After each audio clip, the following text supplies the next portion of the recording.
Again from St. Peter the Apostle Anglican Church in Kingsport, Tennessee, for those that are live streaming. We begin this morning's lecture 12, discussing Lanfranc.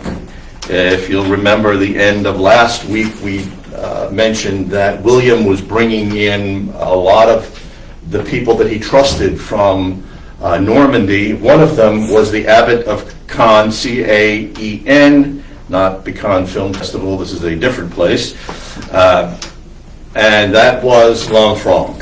Lanfranc was actually Italian. He was born in Pavia in AD 1010 in Italy. If you are at all familiar with Italy, you're looking at northern Italy, and you're approximately 22 miles south of Milan. So think the region of Switzerland and Austria up in that area and just go down. He set out to be a lawyer. It seems like a lot of these guys at this time decided to study law. Calvin, Luther, law was the big thing, I guess, during the early Middle Ages, and even up to the 15th and 16th century for most men. However, at the age of 26, in 1036, he left Italy, went to France, and while in Avranches, A-V-R-A-N-C-E, let me try this again, in English, A-V-R-A-N-C-H-E-S, which is, again, in northwestern France. If we're thinking about all of that is taking place, the northwest region of France, as it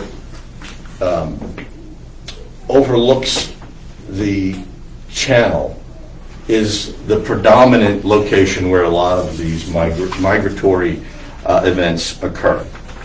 While he was there in Avranches, northwestern France, he was attacked by thieves, however survived and managed to reach a nearby monastery, the Abbey of Bec.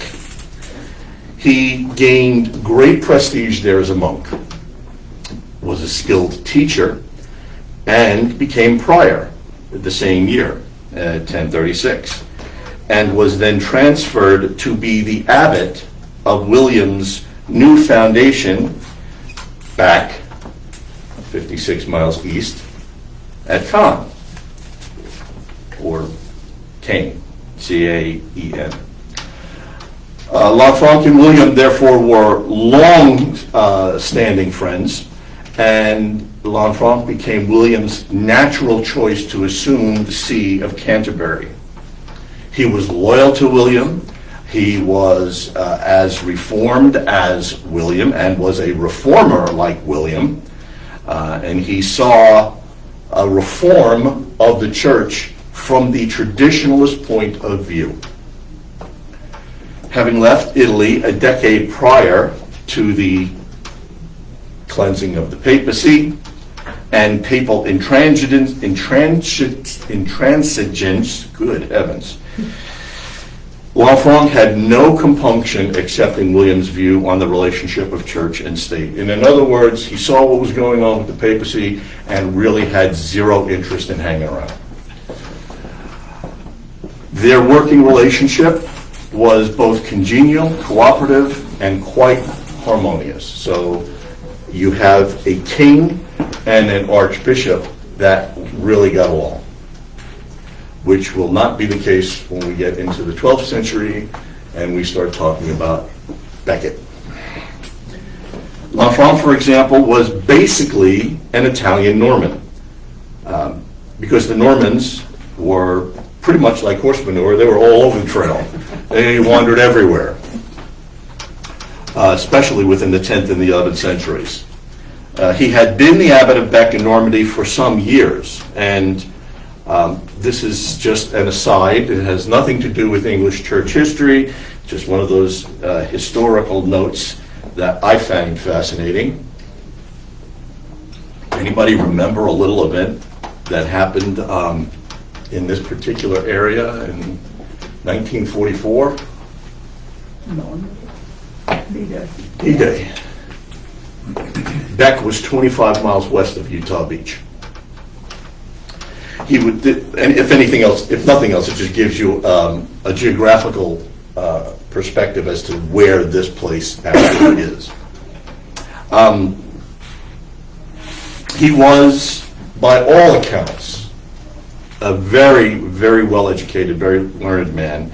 He was very pious and in absolute lockstep with William when it came to church affairs. He wanted to reform the liturgy, he wanted to reform the diocesan system, he wanted to reform the clergy schools, he wanted to change, reform everything. However, and this is what made him a good archbishop, he acknowledged William's supremacy as a king. The Pope might be shouting very loudly how he was the head of the church, but as far as Lanfranc was concerned, William was the head of the Church of England. He made the decisions, and Lanfranc made sure that William chose the right candidates. So, once again, we see the tension between Rome and Great Britain, where because of the character and strength of William, much to the chagrin of the Anglo-Saxons, the idea of an independent English church ruled by an independent English king becomes prominent within the history of Great Britain. There were still a lot of issues, there were still matters that yet needed to be attended. The first to be addressed was the organization of the English church itself. As we've discussed, things went into ebb and flow, greater and lesser success during the church's historical period prior to this. Lanfranc arrives on the scene and he sees a mess. So it's time to get things in order. So in 1070, William appointed a Norman priest to the Archbishopric of York, and that was Thomas of Bayeux. Now remember, York and Canterbury were both identified by the title Archbishop. Keep this in mind because this, as I've said, becomes a major sticking point in the history of the church as we move forward. Lanfranc, as the Archbishop of Canterbury, saw immediately that there was a problem. York was identified as an archbishopric, and he asserted that although Thomas was, quote-unquote, an archbishop, he must regard his see as inferior to Canterbury, and he demanded an oath of fealty from Thomas to obey him and any further archbishops of Canterbury. And this was a part of Lanfranc's claim that Canterbury was the primary bishopric and its holder the head of the English church. So just from that alone, you can see that there is tension. And remember when we talked about the structure of the nation, York way up north, Canterbury way down south. So the historical, regional, and cultural challenges come to play when we look at the religious interaction of Great Britain. All of this becomes critical because of how we identify what the English church is. Remember, the whole point of all of this is to identify what Anglicanism is and to pull back from that rather lazy and sloppy assertion, well, Anglicanism is just Roman Catholicism that got uppity and left. That is not the case. And as you can see, we're only in the 11th century. As you can see, there already is strong independence, difference of ecclesiastical ideas, and challenges from the north, west, and southeast. Thomas countered that York had never made such an oath of fealty. You really want to get involved in a shouting match or shooting match, demand that one part of England swear an oath of fealty to a non-English potentate. And this is what is taking place. So Thomas refused. And he refused to accept any such ruling, and this created a dispute that lasted for years. And as a result, Lanfranc refused to consecrate him. Now, it's just a brief pause. It's interesting to note at this point that we're talking about Archbishop of York versus an Archbishop of Canterbury, and for Anglicans that sounds odd, because we have always considered one Archbishop in the history of England, and that is the Archbishop of Canterbury. However, ecclesiastically, it really isn't an odd position, because if you look at Rome, Rome has as many archbishops as there are dioceses. So Rome kept the distinction between bishop. They added a few more offices. You've got cardinals and you've got this, that, and the other thing. But the idea of multiple archbishops, while strange because of what winds up happening within England, is not technically strange within the ecclesiastical world at this time. Well, the king steps in, of course, because his buddy was whining, and he persuades Thomas to submit when Lanfranc presented the king with supporting documents, which were almost certainly forged. Although history gives Lanfranc a pass on that, the researchers will probably say that Lanfranc did not know that the documents were forged. It was just presented to him as evidence. And as well as arguing to the king that, and here, note this, if you're taking notes, put an asterisk by this.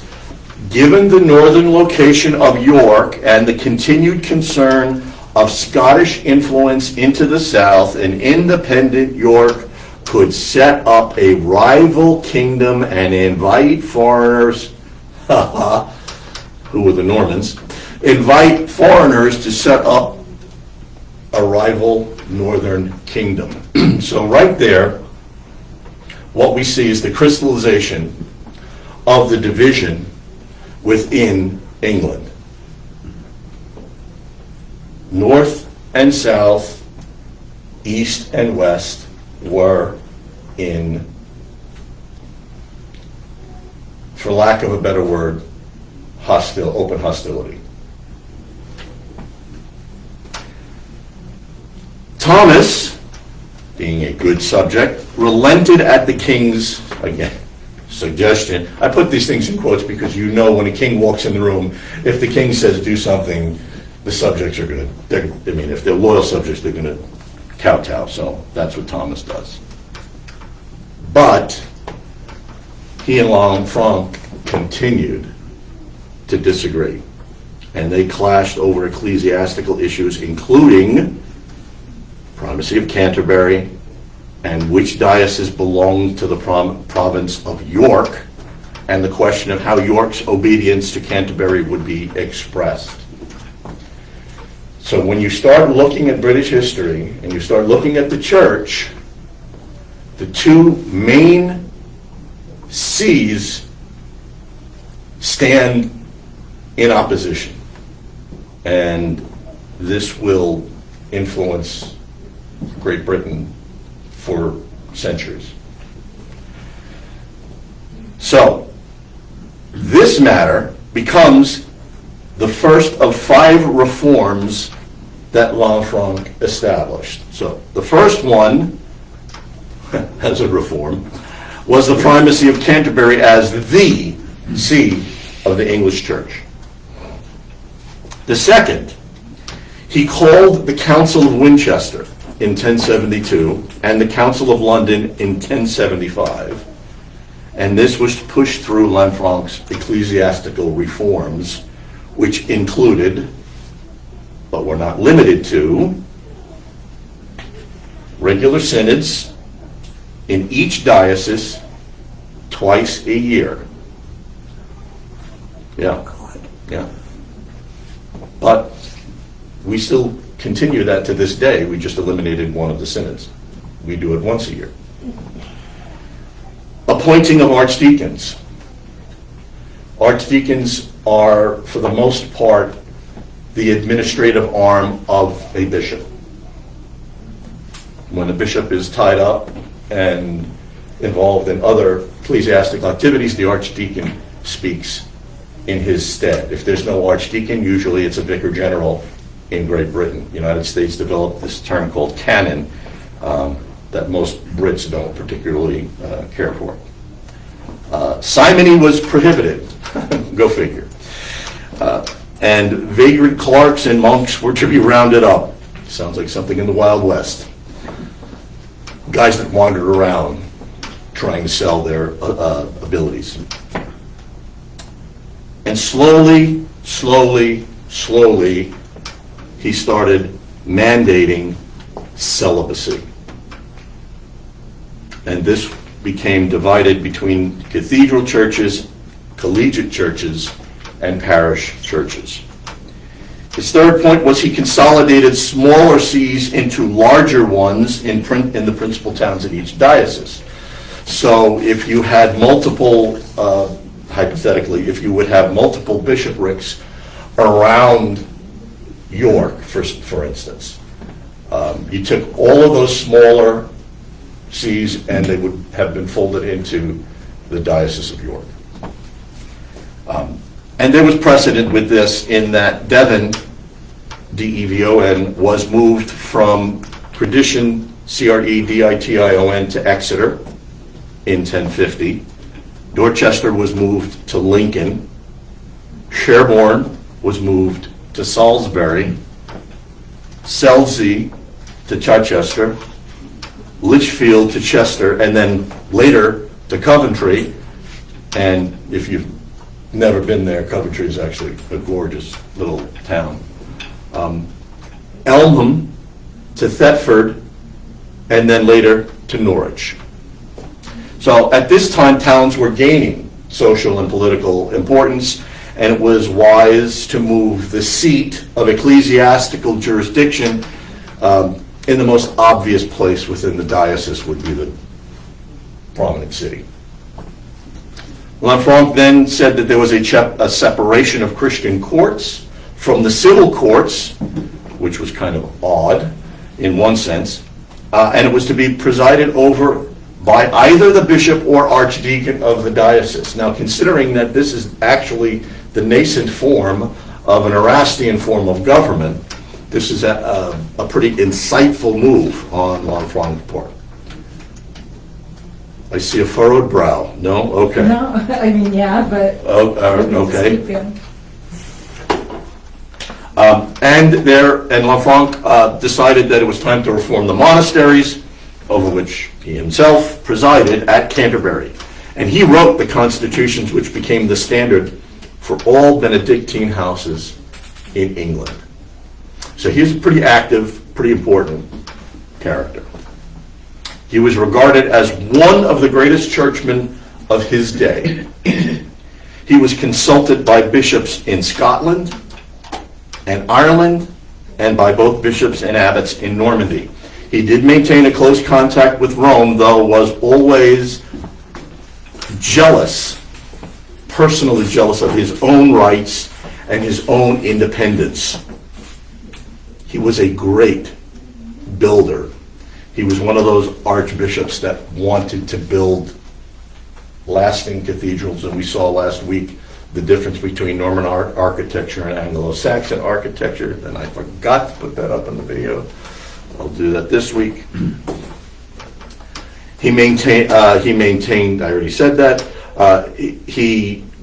he built great structures in Canterbury, Rochester, and St. Albans. If you go to the church at St. Albans, that was a result of Lanfranc's building ventures. And additionally, he was a solid scholar, a disputed, noted theologian, and he disputed noted theologians such as Berengar of Tours. Remember that name. Berengar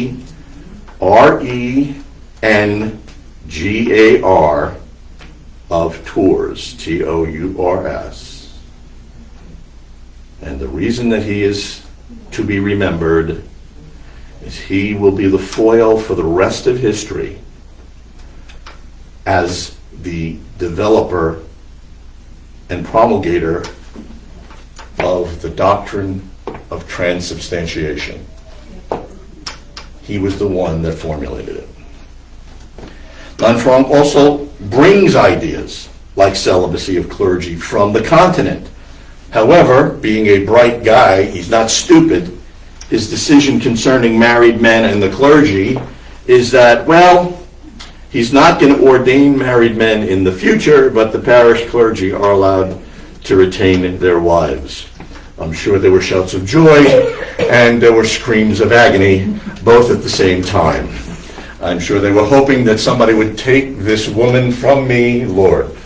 But that is not how it worked out. Lanfranc was a smart man, and he was already having issues with the collegiate, cathedral, and parish churches, so let's ease into this. The parish system, by the way, is now just beginning to become a national phenomenon, and this is early in the 11th century. We're going to talk a little bit later, when we get to the Reformation, about the parish system, because that becomes a point of, I don't want to say contention, but there's a point of differentiation when we start to talk about how liturgy was conducted in the cathedral churches versus how liturgy would be conducted in the parish churches. And the argument that is generally presented is that the parish churches, being in the parish, were much simpler, they were very basic, and that in the cathedral churches they were more ornate, more elaborate, and that's why you see both sides within Anglicanism and why there's always some support for this type of differentiation. That is a practical, historical, logistical problem. Theologically, there should never have been a difference. Worship is worship. What God commands is what God commands. The manner in which it is expressed is how it's to be expressed. It doesn't matter whether you're in a parish or you're in a cathedral. The only true issue is how closely can you approximate what is done in the cathedral based upon your financial resources. But what is to be done should always be similar. When you look at parish churches at that time and then moving forward versus the cathedral, there was a vast difference in how the liturgy was conducted.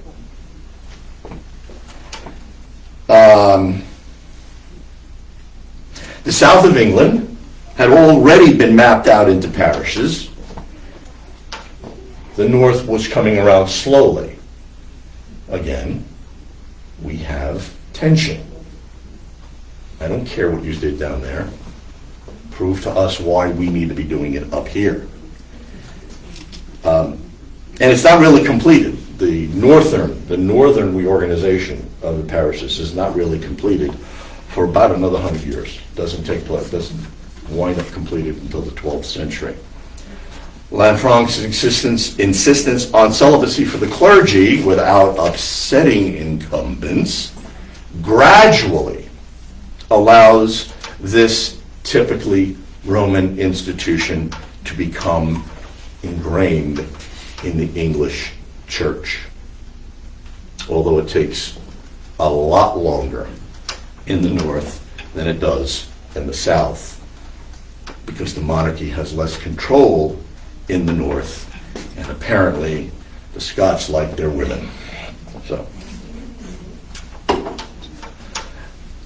So, summing up Lanfranc, scholar, he promoted the great monastic schools. There's an apocryphal account that Oxford began as a monastic school during his tenure. And similarly, the great monastic school at York, which, by the way, still exists as St. Peter's School, is revived and reformed during William the Conqueror's reign. Okay, so now what happens? 1087, William dies and was succeeded, with the support of Lanfranc, by his son William Rufus. And with the death of William the Conqueror, the reforming measures of the church came to an absolute, abrupt, dead standstill, because his son was interested in the church for one reason and one reason only, and this would become a pattern, almost skipping a generation each time it occurs, where the king, where royalty uses the church to line their pockets. It is for financial reason alone, and this was Rufus's sole interest in the church. For him, well, I'll stop there. The relationship between Lanfranc and Rufus ultimately would have been a disaster, as Rufus had no interest whatsoever in the church, and unfortunately for the church, William dies in 1087 and Lanfranc dies in 1089, 2 years after his beloved king. Well, now the problem is, when Lanfranc dies in 1089, the archbishopric by Rufus is kept vacant for 4 years. Any idea why he would keep it vacant for 4 years? Collects the revenue. There's no opposition to the revenue coming in. So, for Rufus, the church was a cash cow, and he almost immediately began robbing the church of its resources. You got to admire a single-minded man. I mean, he knew what he wanted, and he was going for it. His primary method was to wait until a bishopric was vacant, then he would swoop in and empty its coffers. And this was particularly noticeable with Canterbury. It behooved the king to delay appointing an archbishop as long as possible for his own financial gain. So, for 4 years, Canterbury is vacant under Rufus's rule. Had he not fallen dangerously ill and wound up on his deathbed, so he thought, in 1093, it might have remained vacant even longer. He appointed the one churchman from whom he had any respect, the abbot of Bec. Again, familiar? His name was Anselm. Say that again. Name? Anselm.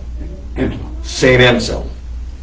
Anselm, however, wanted no part of being an archbishop, but the popular outcry, both of his reputation and the lengthy vacancy at Canterbury, essentially coerced him and led him to accept the bishopric, and he was consecrated Archbishop of Canterbury in 4 December of 1093. Is everybody familiar? I hope everybody is familiar with who St. Anselm is, at least having heard his name. No. No? Okay, well, this is going to be about as brief an introduction to St. Anselm as you're ever going to hear.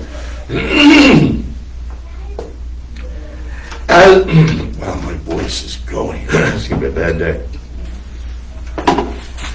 Anselm, much like Lanfranc, was Italian. Yes, I will rub that in forever. He was a native of Asti, Italy, and that's slightly southwest of the Swiss border.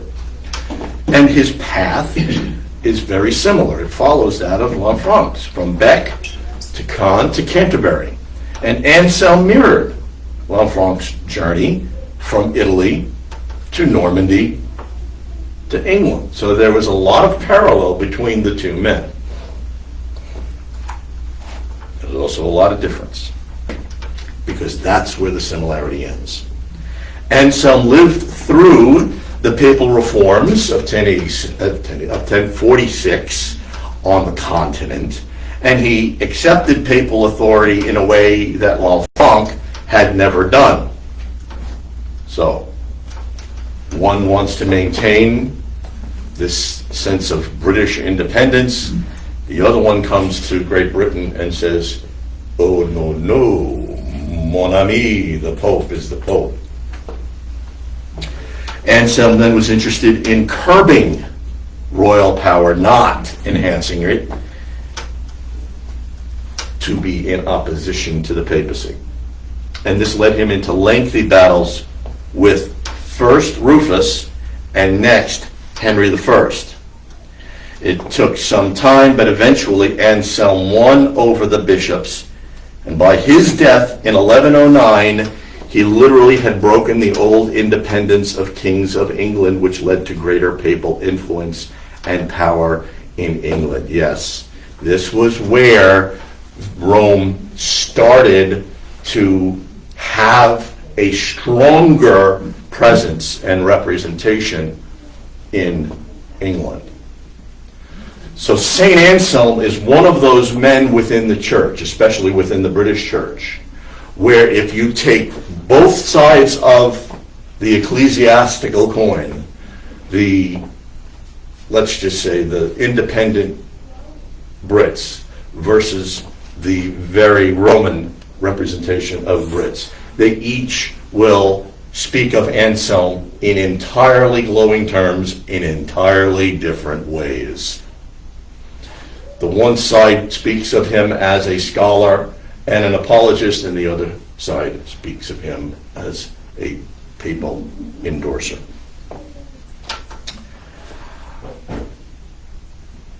While eventually gathering assistance from others in regard to the question of king and pope, when it came to the issue of the question of investiture, he basically was Athanasius. He stood by himself. Now, wait, I'm sorry. we talked about investiture last week. You're going to ask about investiture. No, I'm going to ask what Athanasius means and what you mean by Oh, by himself. During the 4th century, when there was the argument over the two natures of Christ, whether Christ was both God and man, or whether you were, let me see, you're familiar with Jehovah's Witnesses? You know their view of Jesus? No. They viewed Jesus as a lesser God, okay? He was the Son of God. He was not God. And they constantly use that phrase. They don't understand what that means. But that started in the 4th century. That started with, actually it started before that, but it came to a head at the Council of Nicaea. That's why we say the Nicene Creed, because the Nicene Creed was the result of the council that dealt with that particular issue, the two natures of Christ, okay? One of these days I'll teach a class on the Nicene Creed and how we got to the Nicene Creed. But the whole battle revolved around two Greek words. John Gershner used to say the battle for the Council of Nicaea revolved around one Greek vowel, I. Whether it was homoousios or homoiousios, whether he was like the Son of God, whether he was like God or whether he was God.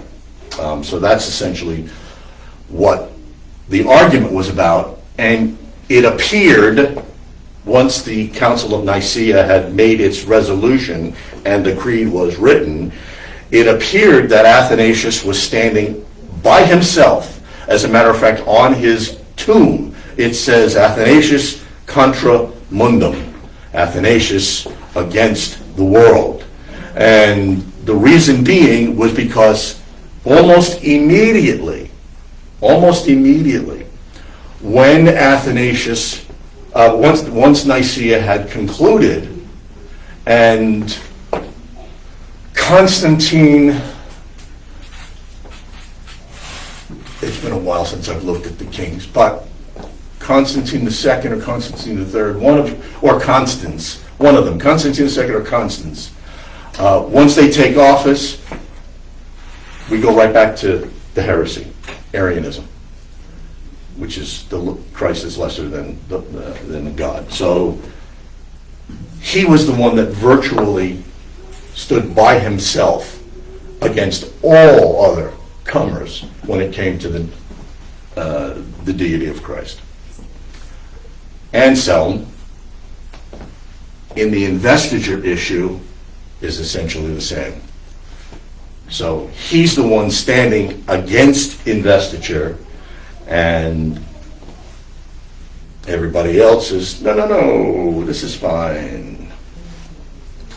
I just lost my place. The issue of import wasn't who gave the ring and the staff to a bishop, and that's what we're talking about. Investiture is essentially the investment of power. Okay, that's just the simple way of stating it. So the issue wasn't who's giving out the accoutrements, who gets the jewelry and who gets the stick. The issue was whether the bishop was to regard himself as the king's nominee and servant, or whether he was not. Did the bishop stand under the king? Now you combine this with the wealth and the great estates that the bishops had at the time, and it becomes incredibly confusing and very, very muddled. See, they should have had wives.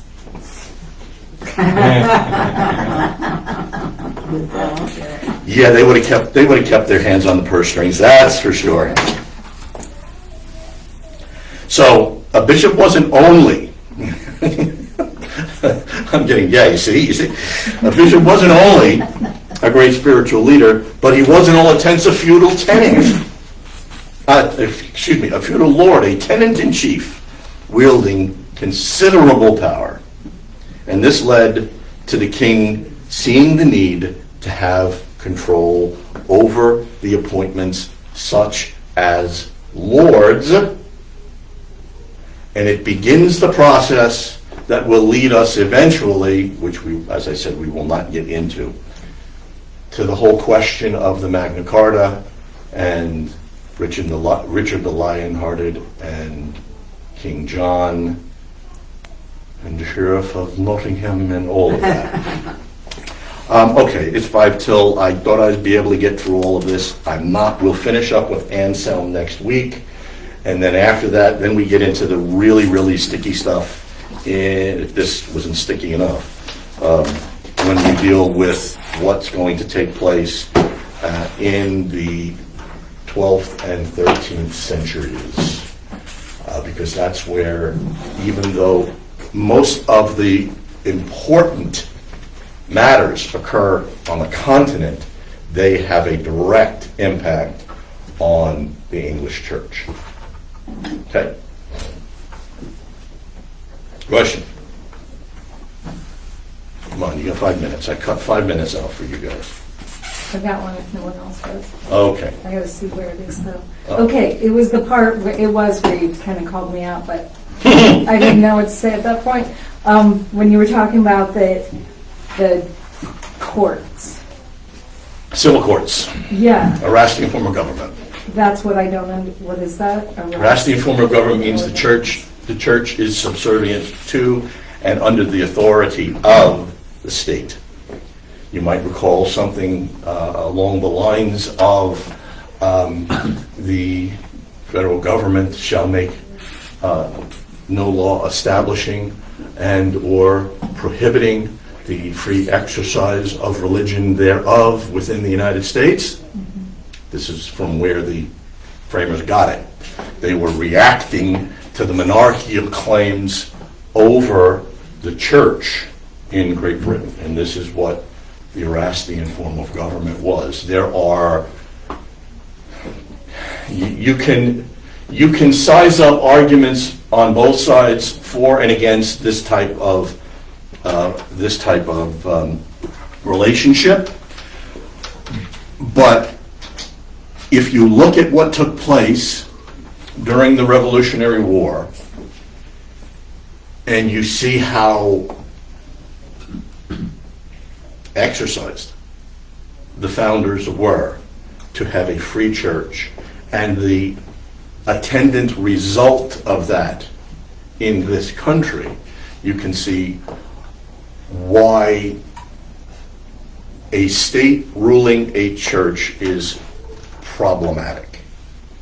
It might have some benefits, but I think now when we look back 200 and some odd years, over 250 years, we can see what the danger would be. Can you imagine Joe Biden and his government having control over a state church in the United States?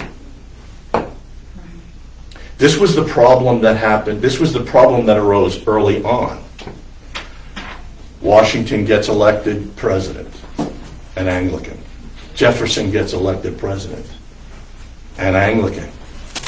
The Baptists now are freaking out. So the Bainbury Baptist Church writes Jefferson and says, "Yo, what's up? What's going on? Are we going to become an Anglican country? Are we simply going to transfer what was taking place in Great Britain to what we're doing here in this country?" And Jefferson wrote this wonderful letter where he summed up the relationship by saying, "You have nothing about which to be concerned, because there is, as it were, a wall of separation here in this country between church and state. And every moron in the world thinks that that's in the Constitution." It was a personal, I'm sorry, that's the only word I can use, and I'm using it in the technical sense of an IQ of less than 50, because The problem is the morons on the Supreme Court adopted that letter for their reasoning. I understand, but I'm simply saying it was a personal letter that Jefferson wrote to a Baptist church to reassure them that they would be a part of this new country. And now we have arguments, and have had arguments for 250 years over a phrase that appears nowhere in the Constitution. And when I say morons, I'm talking Harvard, Stanford, Yale, Princeton, Dartmouth, Berkeley. You can walk, and it has been done. It has been done.